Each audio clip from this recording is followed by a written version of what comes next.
राज्यातील कृषी विभागातील कर्मचाऱ्यांनी आपल्या प्रलंबित मागण्यांसाठी लेखणी बंद आंदोलन केले।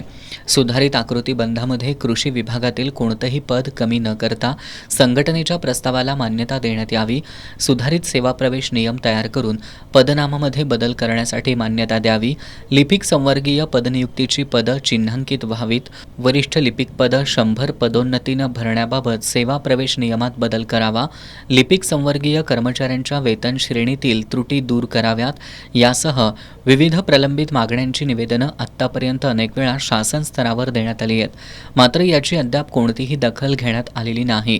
त्यामुळे कृषी विभागातील अधिकारी आणि कर्मचारी यांनी आपल्या प्रलंबित मागण्यांसाठी 16 मे पासून टप्प्याटप्प्यानं आंदोलन सुरू केले। यानुसार आज त्यांनी लेखणी बंद आंदोलन केलं।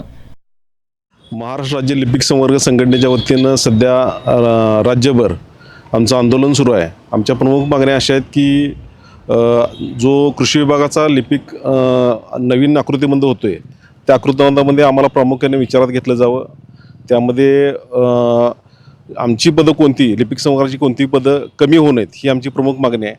त्याचबरोबर जे आता आमचे 3 स्तर आहेत अधीक्षक पदापर्यंत, तर त्यामध्ये सहाय्यक अधीक्षक पद हे कमी व्हावं आणि 4 स्तर आहेत ते 3 स्तर ठेवावेत ही आमची दुसरी मागणी आहे।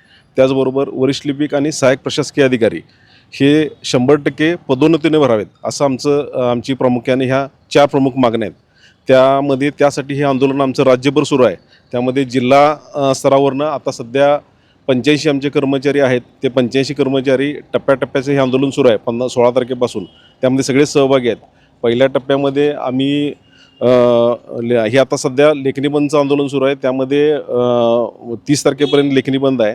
आणखी आता पुढचं आता 5 तारखेपासून बेमुदत आंदोलनाचा आम्ही इशारा दिलेला आहे। जर आमच्या मागण्या मान्य केल्या नाही तर उद्यापासून म्हणजे उद्या 5 तारखेपासून आमचं बेमुदत आंदोलन सुरू होईल।